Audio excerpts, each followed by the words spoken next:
Boa tarde a todos. Queria agradecer imensamente esse convite para participarmos aqui, a Clementina, a Edlamara, e a mesa aqui, em especial, claro, especial os colegas do Ministério da Saúde e da Fiocruz. Eu sou Kellen Rezende, eu sou farmacêutica, mestre e doutora em saúde pública, saúde coletiva. Atuo atualmente... Está funcionando? Então, a gente não houve retorno. Estou trabalhando como gerente de relações governamentais na GSK. Então, eu vou passar aqui para frente.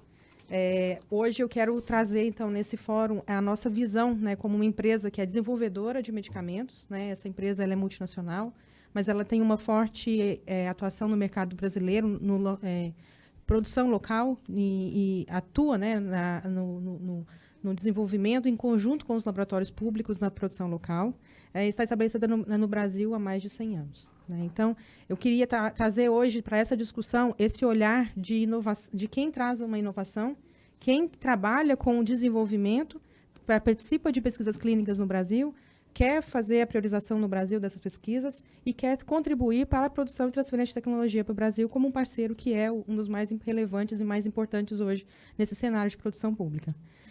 Eu fico feliz de ver que eu conto aqui com muitas pessoas conhecidas, né? A gente trabalha nisso já há algum tempo.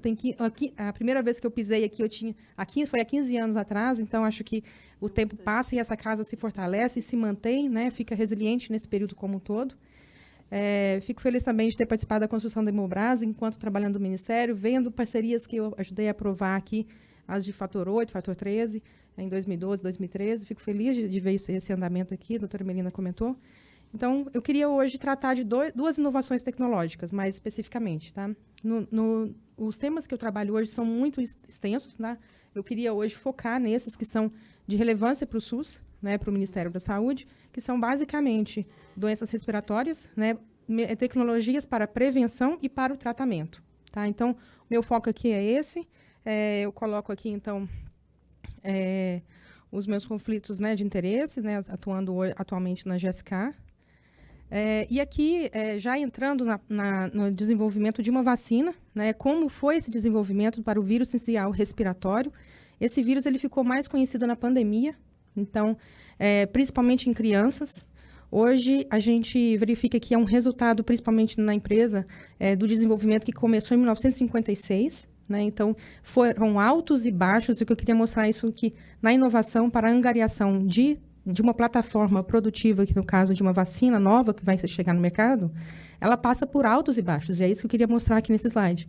E que, depois de se isolar o vírus, que foi em 1956 e em 57 em crianças, a vacina falhou em crianças. Então, hoje a gente não tem essa vacina para crianças. Tem ela para gestantes, que de alguma forma imuniza a criança até 3 meses de idade, e no idoso. Tá? Então, hoje no SUS, essa vacina ela está incorporada para o materno, né? Mas a gente vê para a população, para gestantes, né? E está em processo de implementação dessa nova tecnologia, mas a gente tem também a circulação desse vírus e ele é muito impactante na população idosa. E é por isso que eu quis trazer aqui. O SUS hoje não tem ele para o idoso e é uma vacina que vai concorrer com outras vacinas que vão ser incorporadas e deverão ser avaliadas, e isso vai concorrer para o impacto orçamentário, para a nova análise de avaliação de tecnologias que têm que ser feitas para incorporação. Então, a gente está trabalhando hoje num cenário de sustentabilidade que ele não é fácil. Para quem desenvolve, para quem está trabalhando nas políticas públicas na tomada de decisão e para o paciente que ele muitas vezes não tem acesso por conta de que ele é o reflexo final dessa cadeia. Né? Então, queria só mostrar para vocês esse gráfico aqui, que é a co-circulação de vírus respiratórios, né? E esse vírus essencial respiratório, ele co-circula com SARS-CoV e com vírus de influenza. Ele é o vermelhinho. Tá? Então, ele tem picos de sazonalidade muito próximos aos de influenza e aos de Covid. Né? Então, no Brasil, começa ali pelo outono, começa em fevereiro, né? Então, dá aquela esfriadinha, ele já começa a circular. E ele tem um impacto muito forte, não só em crianças, mas também em idoso. Vou passar um pouquinho aqui para não extrapolar muito. Ele é muito contagioso, então, se uma pessoa contamina 3, e se a gente for fazer uma equiparação para uma pessoa para a influenza, a de influenza, uma pessoa contamina 1. Tá? Então, ele é mais contagioso do que o de influenza. E no caso aqui, população adulta, né, que convive com crianças, principalmente quem tem criança na creche, né, na escolinha, 73% dos casos de infecção de adultos vêm das crianças da escola. Né? Então, 23 vezes maior é a chance de um adulto que vive com 50 anos mais ser contaminado quando ele tem uma criança na idade escolar. Né? Então, os pais, os avós que estão em contato com crianças que estão hoje na cadeia de imunização, né, que até de crianças principalmente, né, que vão ser prevenidas com a vacina materno, eles estão também suscetíveis. Tá? E aqui, nesse slide, a gente mostra que ele apresenta uma alta prevalência nas últimas notificações que tiveram nesse ano, tá? No primeiro semestre de 2025. 45% dos vírus que circularam foram desse vírus social respiratório. Tá? Então, Covid e influenza, eles circulam menos. Okay?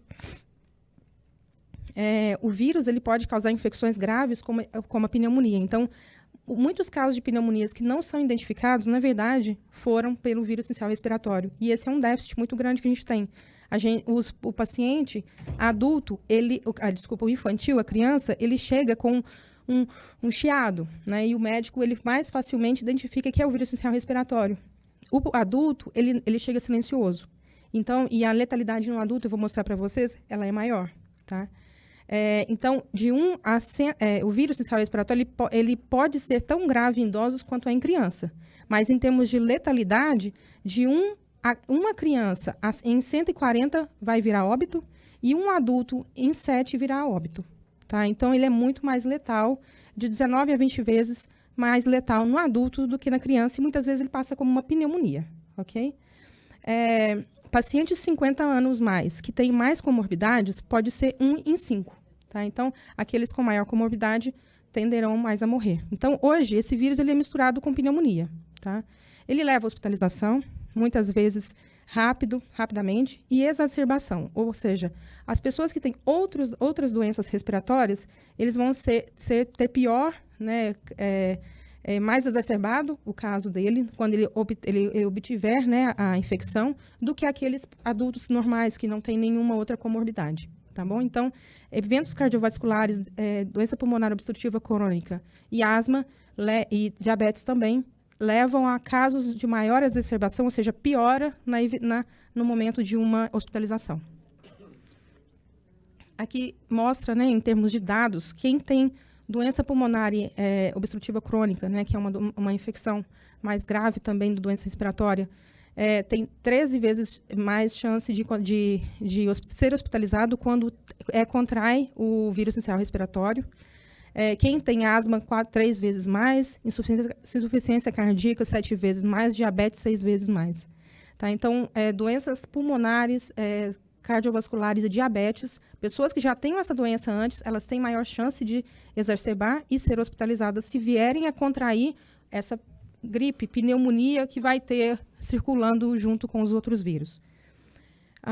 Então, o que causa isso? Né? A idade e a suscetibilidade da maior infecção pelo vírus vai se dar mais facilmente com a imunossenescência, ou seja, à medida que o corpo humano vai envelhecendo, o nosso sistema imunológico ele também envelhece. E com o tempo, o sistema imunológico, a população que está envelhecendo, vai ter maior suscetibilidade de contrair esse tipo de vírus. E isso vai gerando pressões no sistema. Né? A empresa desenvolve as tecnologias, traz as evidências científicas e isso pressiona o sistema de alguma forma. Tá bom? Isso eu já falei. Então, a gente traz, no caso, né, a inovação em termos de vacina, né, a prevenção que vem com essa vacina, no caso do idoso, é uma vacina que é conhecida ela é conhecida por ser adjuvantada, ou seja, ela tem um adjuvante que contribui também para a proteção de proteção celular, e não só a proteção humoral, ou seja, ela tem uma dupla atuação. Tá? São doses que protegem contra 2 tipos de vírus, A e B. Tá? Então, ela já está no mercado. é hoje recomendada pelas sociedades médicas, principalmente pela Sociedade Brasileira de Imunização, a SBIM, está no calendário do idoso junto com outras vacinas, né? Então, influenza, Covid, as vacinas pneumocócicas, de herpes zoster, difteria, tétano, pertussis, hepatite B. Então, várias doenças, dentre elas a do vírus sincicial respiratório, já está hoje incluída, né? E sendo indicada pelas sociedades médicas, principalmente de diabetes, de oncologia. Pacientes que têm, então, outras infecções são hoje formalizados nos guidelines de recomendação. Aqui agora eu vou trazer o caso da doença pulmonar obstrutiva crônica. Como eu falei no início, eu ia falar de 2 casos. Um caso da prevenção, que é com vacina, e aqui, no caso, o tratamento de uma doença por via respiratória também, e trazer a importância da equipe multidisciplinar e da atuação da atenção básica em saúde, né? Atenção primária em saúde. Essa doença ela é muito comum no Brasil. Muita gente não sabe o que é, mas, na verdade, muita gente pode conhecer como DPOQ, né? Porque ninguém, às vezes, não sabe o que é DPOC. É a doença pulmonar obstrutiva crônica.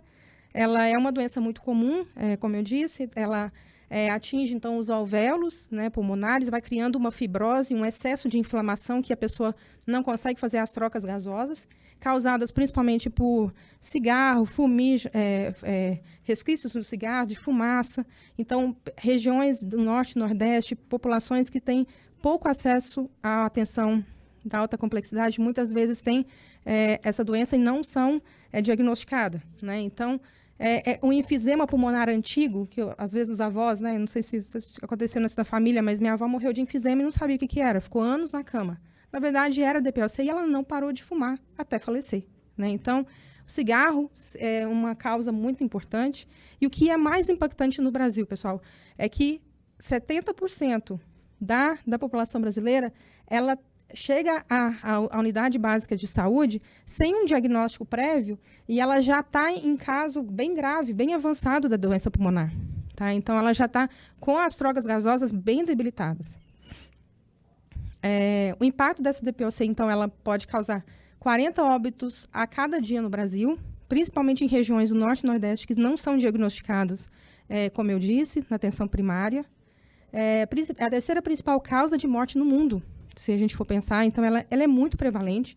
Na verdade, a gente tem um iceberg. A gente só trata a pontinha de cima e o restante da população, ela praticamente morre asfixiada. Tá? Essa doença é uma asfixia contínua que ele vive ali e muitas vezes eles não param de ficar em contato com o agente que está causando aquilo, que é fumaça, gás carbônico, o próprio cigarro.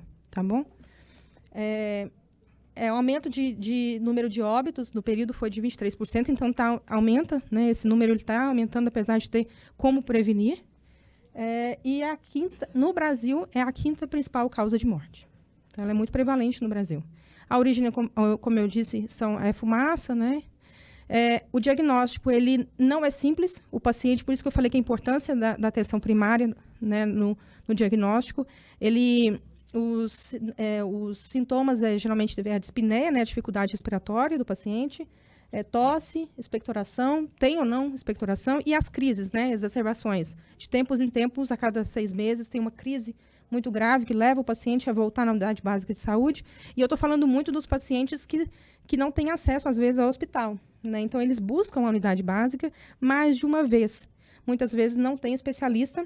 A gente viu agora que o ministro Padilha, ele deu, né, relevância ao mais especialista, inclusive comprando os espirômetros, né, que são a espirometria é o principal teste que detecta a doença no paciente. Então, se tem, após o uso do broncodilatador, que é um medicamento que é utilizado para o diagnóstico, ainda verifica uma dificuldade respiratória maior de 70%, então ele é diagnosticado, o volume expiratório final sendo menor que 70%, ele é diagnosticado com essa doença. Então, em tese, é uma doença que ela é factível de ser diagnosticada numa unidade básica de saúde. Mas o paciente vai e volta diversas vezes à unidade sem um diagnóstico claro, tá bom?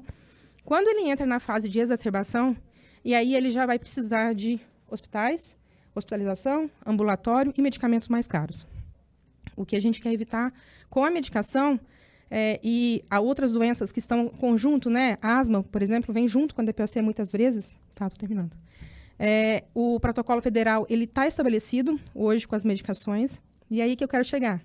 as inovações elas vão pressionando as mudanças e as inovações não podem parar, né? Então, a gente precisa melhorar cada vez mais, né? As empresas vão trabalhar para trazer os produtos com as evidências científicas que têm atreladas e evidenciadas em conjunto. O protocolo federal hoje ele já está estabelecido com uma série de medicações.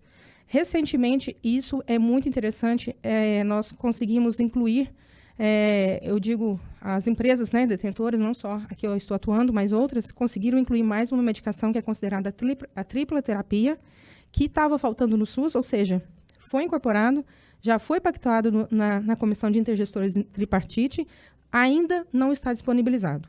Com essa medicação, o paciente evita aquelas exacerbações e muitos deles que estão em tratamento hoje na unidade básica de saúde, cerca de 60% estão em tratamento com os medicamentos antigos, que é chamado de dupla terapia, e mesmo assim eles exacerbam. Então, essa medicação ela melhora a adesão e ela foi incorporada, mas ainda não está disponível no SUS. Esse tipo de discussão que eu estou tendo aqui com vocês, para trazer, é mais para a gente trabalhar em como as inovações trazem também necessidade de melhoria dos próprios protocolos. O protocolo foi, sim, revisado. Falta agora a priorização orçamentária. Tá bom? Bem, é isso que eu queria trazer para vocês. Meu tempo ficou curto já. Infelizmente, a gente fala muito mesmo quando gosta. E obrigada a todos aqui. Eu fico à disposição para as perguntas e boa tarde a todos. Obrigada.